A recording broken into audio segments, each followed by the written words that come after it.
Tonight on SCTV3, see an in-depth history on the development of Stagg Field. Plus, we ask students how they are planning to spend their spring break. All that and more tonight on SCTV3.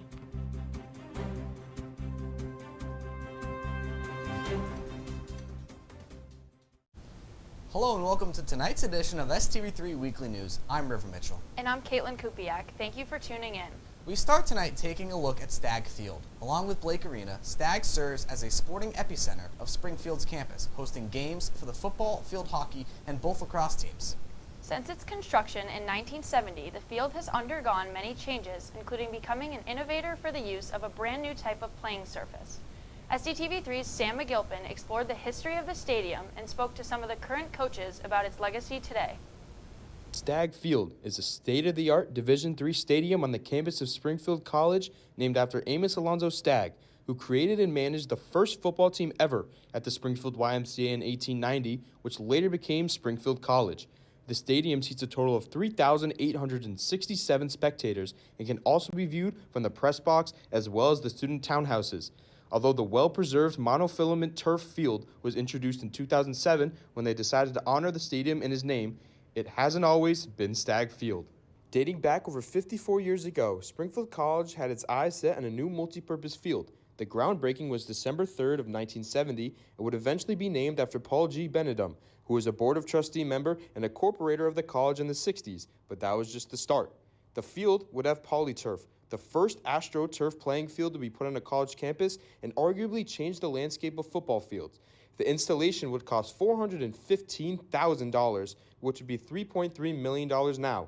The college took a risk, but believed it would pay off. The field took about 4 months to complete, and the opening ceremony of the Benedum Field was on September 18, 1971, the same day of the Springfield versus Cortland football season opener.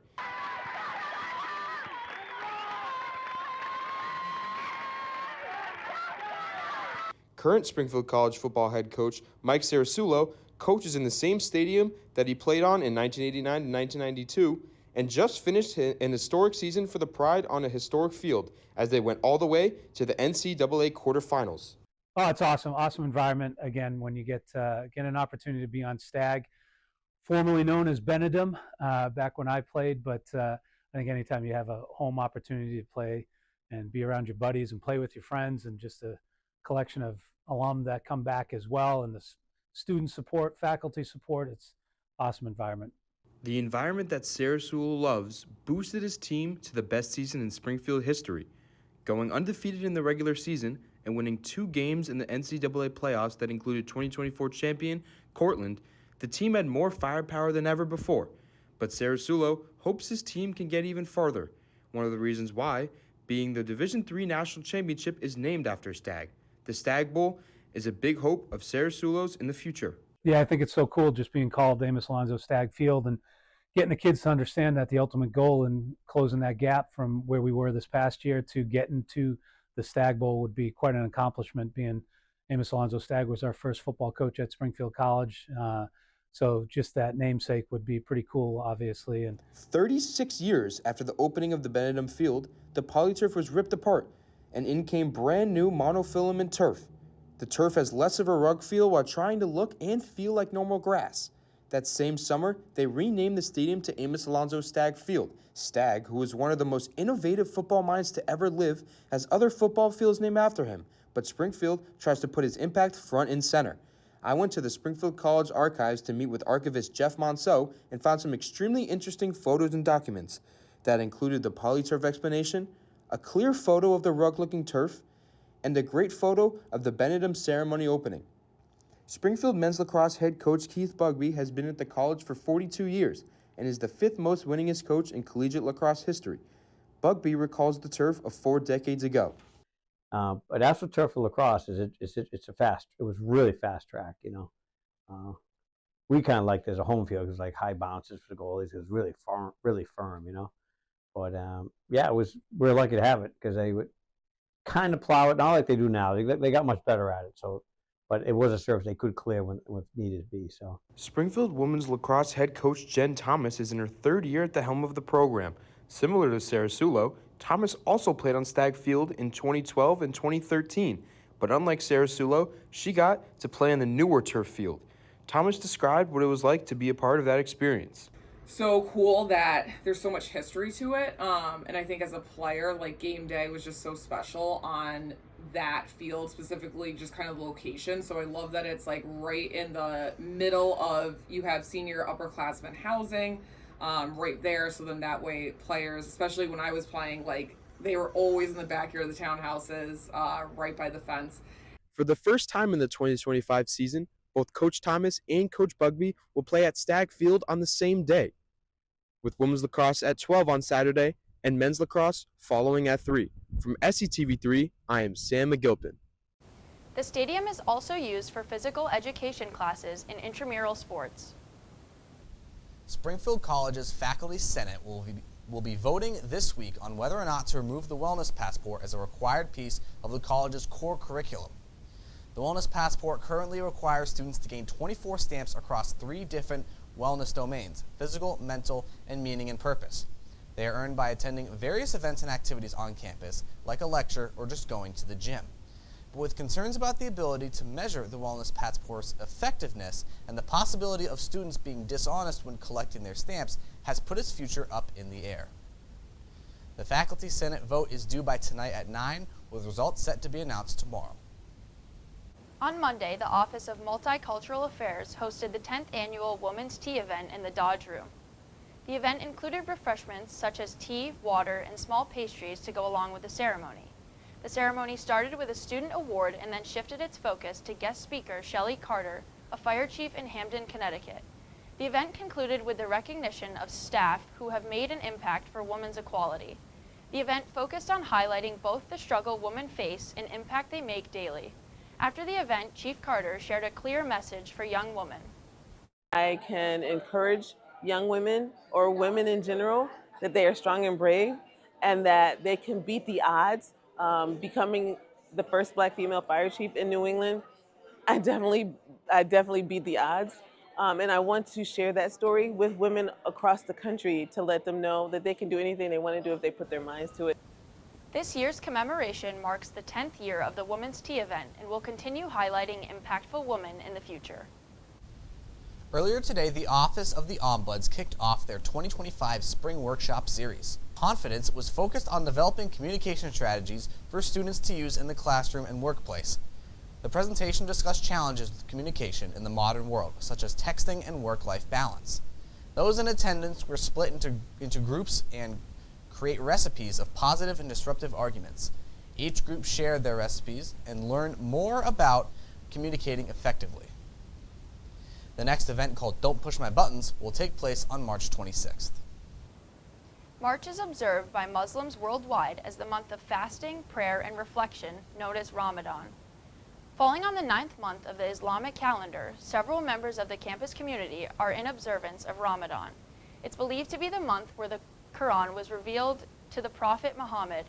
Ramadan requires a fast from sunrise to sunset, with an iftar being held last week, consisting of a group prayer and a meal to break the fast. The Office of Spiritual Life is working hard to make sure students are supported during the month, providing students with access to food during the evening hours. So being in and around food can be difficult when you're trying to fast, but we also wanted to make sure that folks on the meal plan were being supported and had food. So they package up these meals that they can sort of have for dinner and for snack that night, and then also in the morning before the sun rises to make that easier for many of our students. Once Ramadan is over, Spiritual Life will hold an Eid, a celebration for those observing the holiday. The dates and times have yet to be determined.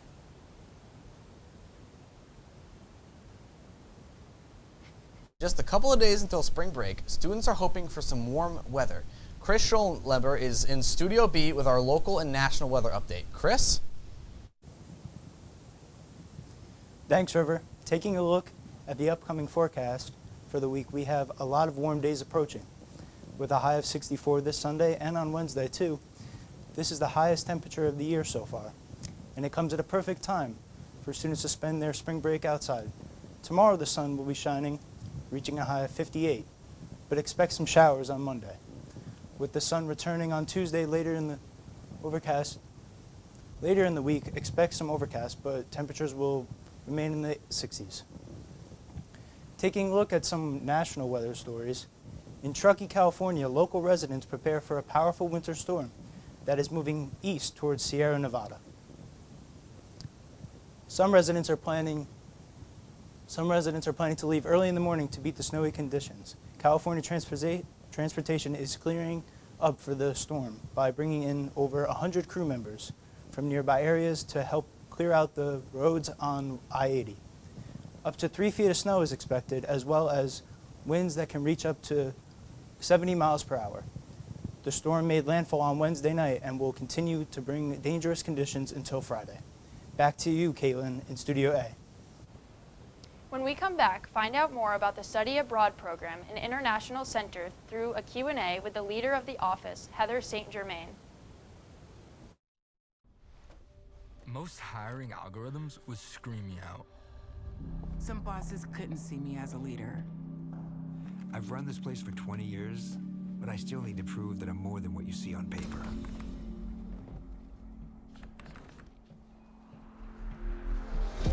I've been running code as long as I've been able to reach a keyboard.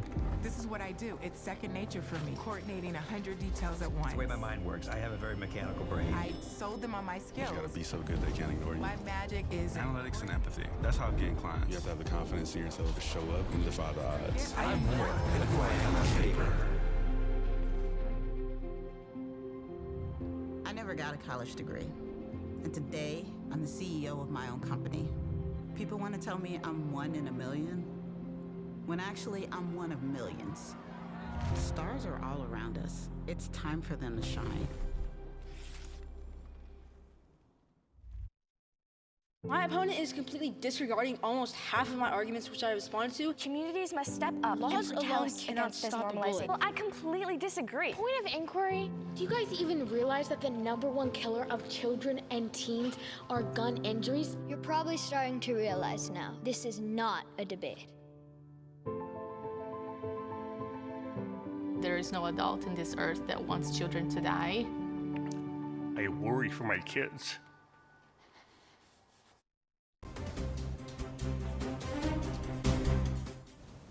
Heather St. Germain was named the director of the International Center in 2020. She works closely with students who want to explore the world and take advantage of the study abroad programs that the school has to offer. SCTV3's Lanaya Delgado spoke to Germain about the benefits of studying abroad and her role in getting students where they want to go. So I oversee, in general, campus internationalization efforts, which would include education abroad, so study abroad programs, lead programs, travel by different groups and different campus, as well as our international student and scholar programs and our international partnerships. Became director in 2022. I joined Springfield College in 2019 as the associate director.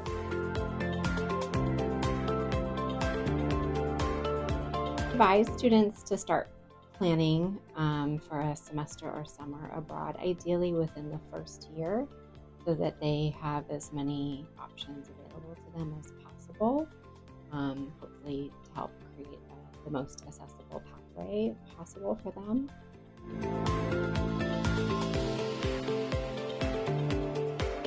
Study abroad is described as a life-changing experience, not just by me, but by students and who have participated in these activities.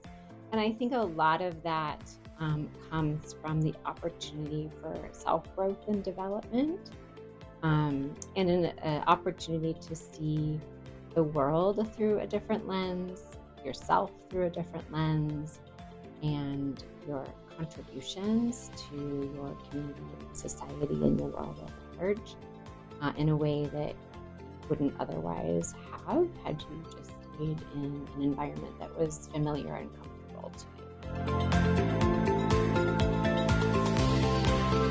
Seeing much greater diversity in the locations that students want to study abroad in. So nationally, most students who study abroad go to Italy, Spain, and Australia. That is also true of Springfield College students. But we are seeing more students become interested in locations in Asia. We sent our first students to Hong Kong this year. We've seen more students interested in Latin America, or even in some less traditional locations in Europe. For example, Athens, Greece is kind of a growing area of popularity for us. So I get excited when students find the right fit program for them. And I think that also tends to make for the very best and most impactful experience for them.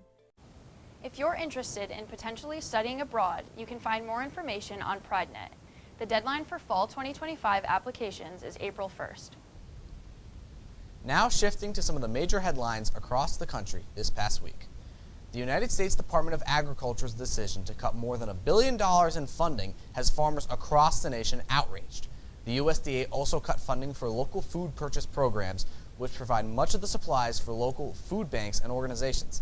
SCTV3's Liam Riley has more on how the cuts will impact community food resources.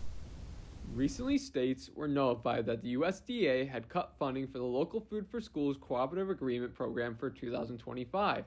The goal of this program was to award funds to states so that they could purchase local food assistance to distribute to schools and child care institutions.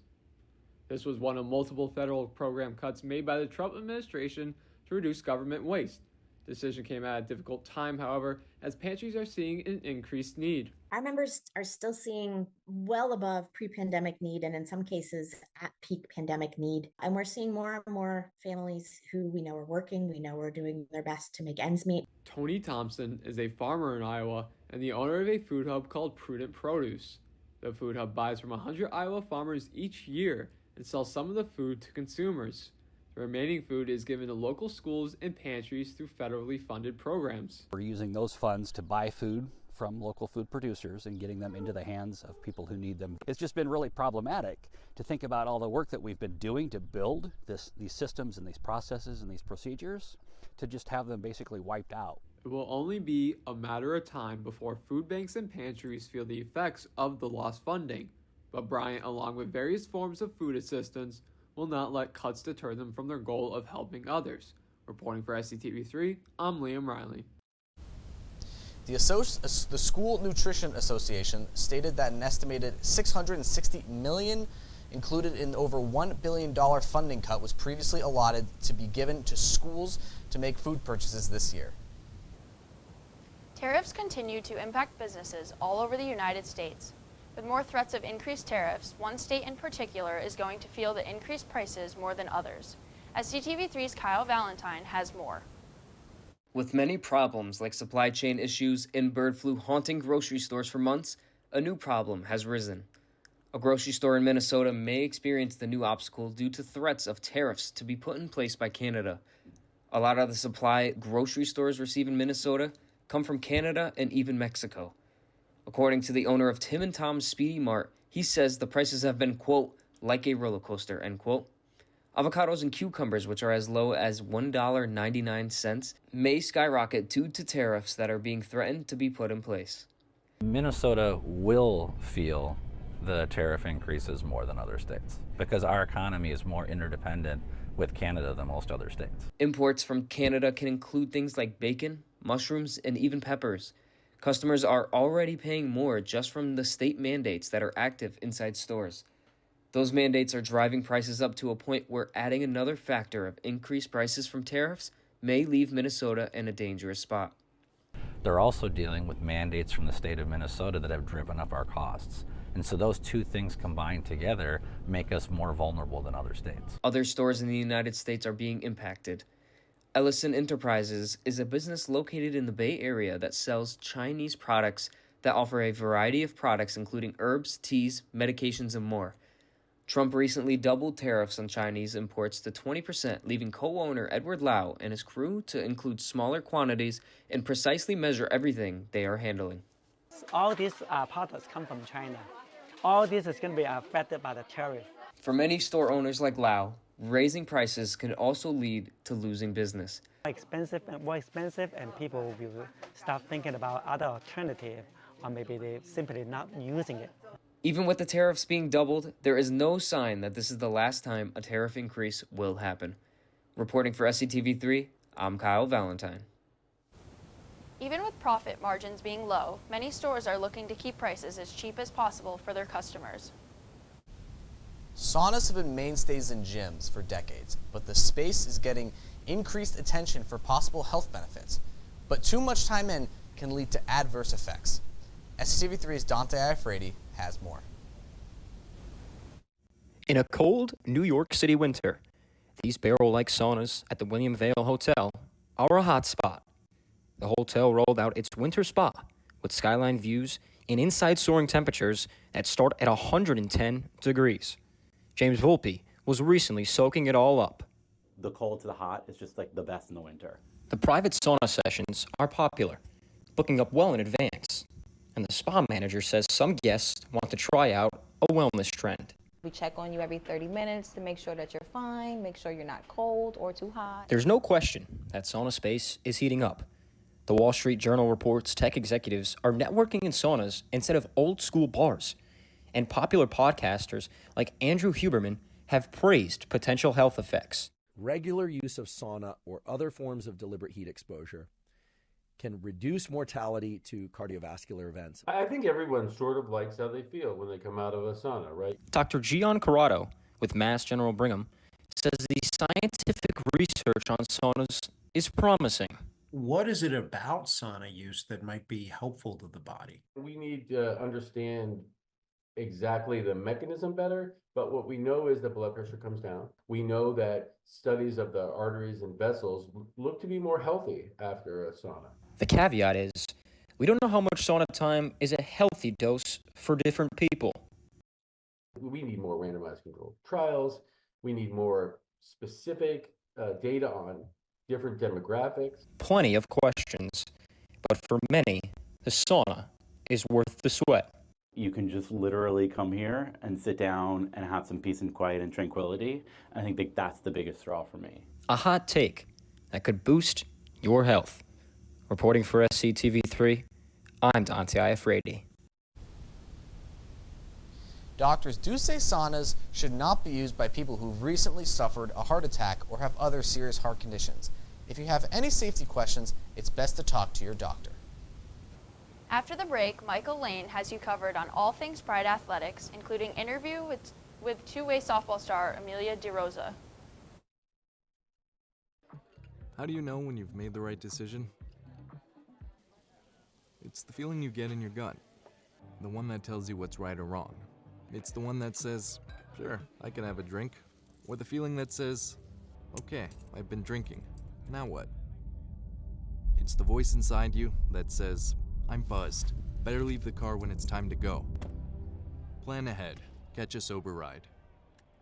Buzz driving is drunk driving. Hey guys, how are you today? Good. I'm here to talk about how with technology you can make amazing worlds. Come with me. My team and I bring the Halo world to life. Is that you? That is me. I wasn't a math genius and I knew nothing about coding. But you guys do. You guys have the power to change things. I want your job. I want you to have my job.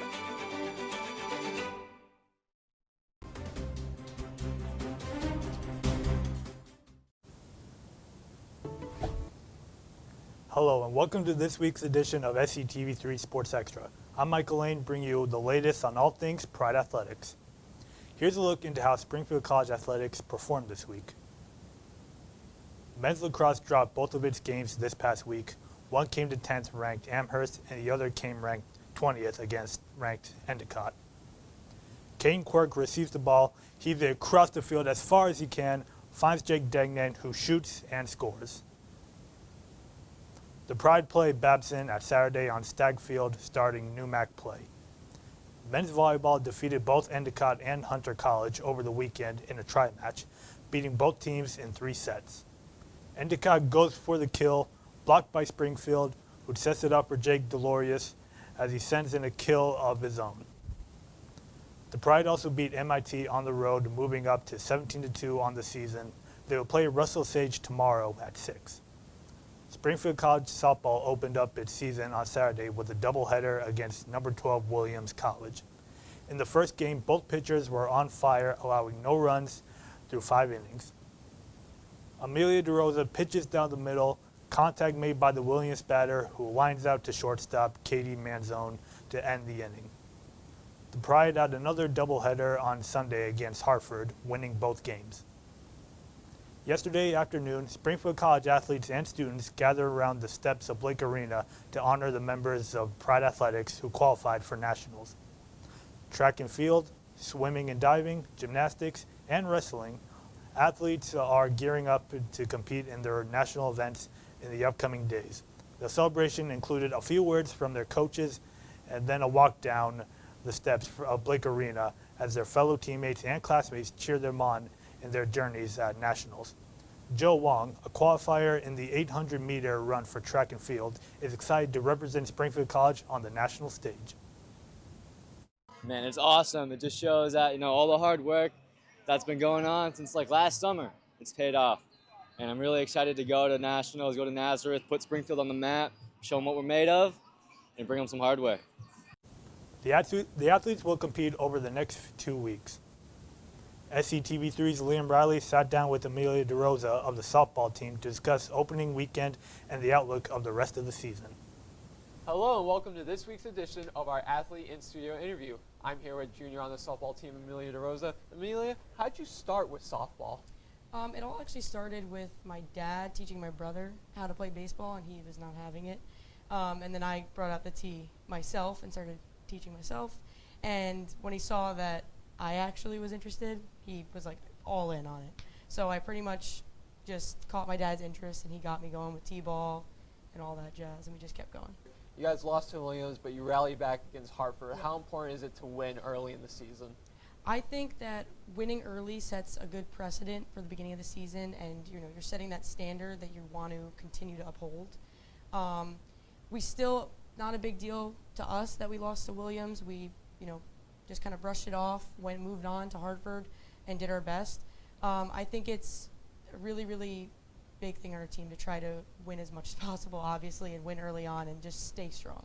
So, very important. Yeah. So you pitch and hit. Does practice look a little different because of that? Yes. I think I have to, show up an hour early, stay an hour later to do a bullpen. I have to make my way to third base, have to take some fielding reps of pitching. Got to make sure I can hit. So occasionally we'll do hitting practices, but for others that's a 1 hour on the tees and front toss. For me, that's an hour bullpen and also an hour hitting and whatnot. So bouncing a lot back and forward. That sounds like a lot. How do you handle it? I think I just want to do it so badly. If I didn't want to do it, I wouldn't, and that would be difficult.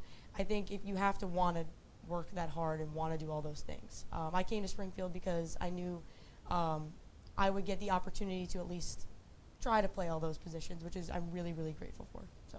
Yeah, that's awesome. So my last question is, what are the team's goals for the season?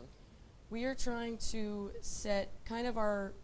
find our new identity as a team and kind of be just a collective unit instead of a team of individuals. We want to win a new MAC championship. We want that every year. We don't want MIT to get the three-peat.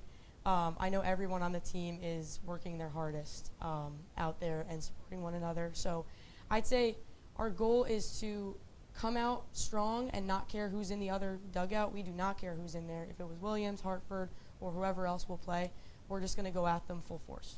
Yeah, that's a great mentality to have. That's going to be it for this week's athlete interview. Amelia, thank you so much for joining us. Softball returns to Potter Field March 29th for a doubleheader against Emerson. Now to look at the upcoming athletic schedule. Men's volleyball continues on its dominant campaign when it takes on Russell Sage tomorrow night. Women's lacrosse looks to bounce back after losing to number 15 Trinity. It can do so on Saturday night against Emerson. Later, men's lacrosse faces off against Babson for its first NEWMAC conference game of the year. Track and field competes in the NCAA Division III Indoor National Championship this weekend. After an opening weekend at home, softball will travel down to the Sunshine State next week to compete in the spring games. Nina Lamb and Christian Butler qualified for the NCAA Division III Swimming and Diving Championships and will compete on Wednesday and Friday. To see each team's full schedule, go to springfieldcollegepride.com. That's it for this edition of Sports Extra. Stick around after the break to see how students are planning to spend their spring break. When I was growing up, my mom was extremely tidy. We were trained to put things back where we got them from. One day, when I walked into my mom's house, I felt like I walked to someone else's house. There was stuff everywhere. And just growing up the way I grew up, and to see this transition was very alarming. When Sean talked to me, it was a wake-up call, and that's when I went to the doctor.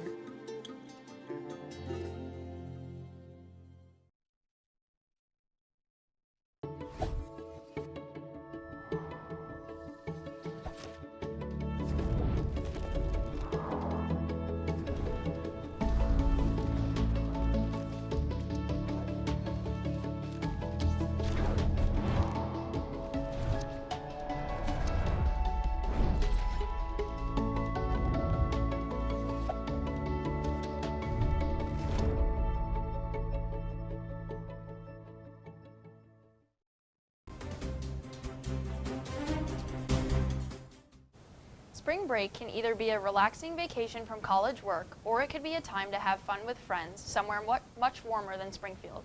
SDTV3's Shane Barron and Brian Weiss asked students some of their plans for the week off. With spring break rapidly approaching, I went around on campus to find out how students are spending their time off. Izzy Paz, where are you going for spring break? I'm going to Wake Forest to visit my cousin. Hey, that's awesome. Are you excited? Yes, very. How long are you going for? Just the weekend. Where are you going for spring break? My house. Where's that at? Delaware. Tessberry, what are your plans for spring break this year? I'm getting my wisdom teeth out, and then hopefully I'm going to visit my sister in Philly. Oh, that's exciting. Are you excited to get your wisdom teeth out? No. No. Griffin, you're becoming a regular on this segment. If you were to go anywhere for spring break, where would you go? It's a great question. I'm gonna say Florida. I've never been there in my life, so I think I'd like to experience it. Specific place in Florida? Not really. I mean, maybe like Fort Lauderdale. I heard it's nice. Where are you guys going for spring break this year? South Carolina. Where in South Carolina? Greenville. Greenville? Are you guys... That's crazy. I'm going to the same place. Greenville? I'm also going there. That's crazy. Are you guys going together? I think, yeah. Oh, that's awesome. Are you flying Delta? Yeah. What are your plans for spring break this year? I'm going to Boston with some of my friends. Oh, going to Boston. What are you doing there? Celebrating St. Patrick's Day. Gotta love it. Happy St. Patrick's Day. Where are you guys going for spring break? Block Island. Yep, Block Island. Together? Yeah. Oh, that's dope. Are you taking the ferry? Yeah. Oh, that's awesome. Yeah. All right, have fun, guys.